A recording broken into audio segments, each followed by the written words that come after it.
Hello everyone and welcome to the round number 11 of the World Championship between Ian Nepomniachtchi and Dean Liren. And well, as you know, Nepomniachtchi leads the match with a point advantage. And this round it's very interesting because Nepo with the white pieces has a very good chance to win the game and increase his advantage. And Digliden, of course, needs to win the game to even the score. But with the black pieces in this round, maybe a draft, it's not a bad result. Because remember, of the next three games, Digliden will play two with a white pieces. So well, let's go with the analysis of this game number 11 of the match. With the white pieces, the Russian grandmaster Ian Nepomniachtchi starts the game with the move e4, and with the black pieces, the Chinese grandmaster Ding Liren responds with e5. Knight to f3, knight to c6, and bishop to b5. We have a Spanish opening again. A6, like a first game of the match. Bishop to a4, knight to f6, attacking the pawn.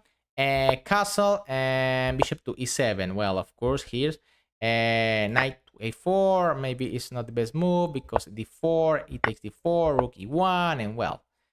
But well, bishop to e7. This is a very theoretical position.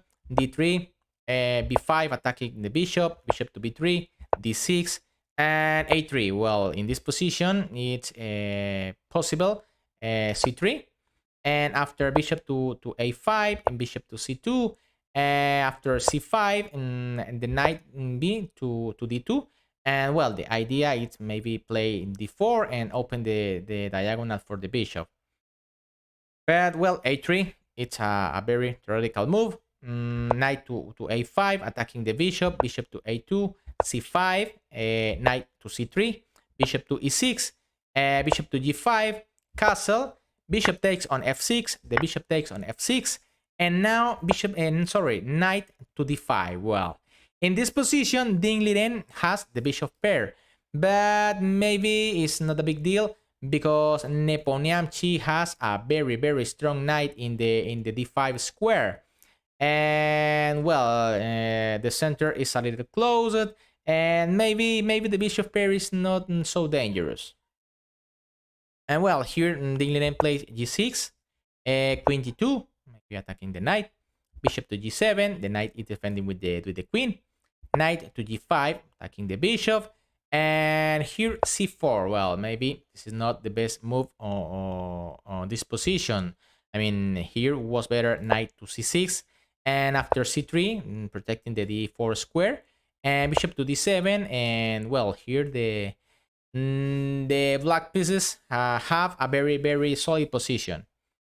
But after c4, the knight takes on e6, the pawn takes, attacking the knight. Knight to e3, attacking the c4 pawn with the bishop, with the knight, with the pawn. And bishop to h6. Well, now the knight on e3, it's under the pin. Nepomniachtchi played rook a to d1, rook b8, and now d takes c4. Well, maybe this is not the best move here. Here was better queen e2, attacking the c4 pawn. And well, now the knight on c3 is not under the pin.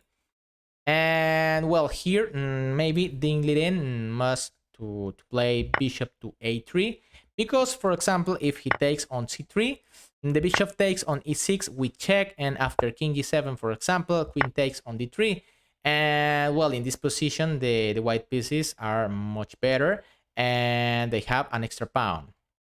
So after the bishop takes on e3, the queen takes, queen b6, queen e2, attacking the c4 pawn, queen d4, defending the pawn, and queen e1, well, attacking the knight, and after knight c6, for example, c3, attacking the queen, the pawn on d3 is defending with the rook. And well, this position is very interesting for the white pieces. But well, after the pawn takes on c4, the knight takes on c4. Remember, the knight on e3, it's under the pin. And the bishop takes the knight on c4, the pawn takes the bishop. And well, now Nepomniachtchi takes the d6 pawn. The queen takes on d6, the rook takes the queen. The bishop takes the knight on e3, the pawn takes the bishop, the rook takes the rook on f1, the king takes the rook, and the rook takes the pawn on b2. Well, and after these moves, many pieces are disappear, and we are in a rook endgame and in a equal position too. This is a completely equal position.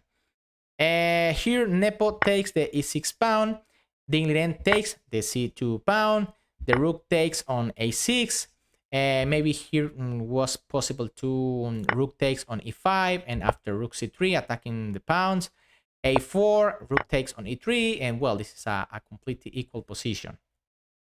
But after the rook takes on a6, rook a1, rook c6, and rook takes on a3, the rook takes on c4, the rook takes on e3, king f2, rook a3, and rook c5. Well, after this move, the e5 pawn is completely lost, but nothing happened. I mean, the position is completely equal. Ding Liren played rook a2 check, king f3, rook a3, king g4, rook a2 attacking the g2 pawn, king h3 defending the pawn, and now rook e2, well, attacking the e4 pawn. Nepomniachtchi takes the e5 pawn, king f7, the king goes to f6, the pawn is attacking with the rook, king g3, king f6 attacking the rook, rook e8, king f7, rook e5, king f6, and rook e8. Well, if here the white pieces play, for example, king f3, well, the king takes the rook, the king takes the rook, the king takes the pawn, and this is a completely equal position. And if, for example, rook d5, rook b5, the rook takes on e4, and this is a completely equal position again. So, well, after rook e8, Ding Liren played king f7, rook e5, and after this move, both players agree a draw. And well, with this result, of course, Ian Nepomniachtchi continues lead the match with a point advantage. And well, in the next 3 games, remember, Ding Liren will play 2 with the white pieces. So, well, if you like the game, if you like the video, don't forget to follow us. Don't forget to subscribe the channel and leave me in the comments which one is your favorite to be the next world champion. A big greeting for all, and I see you in the next video.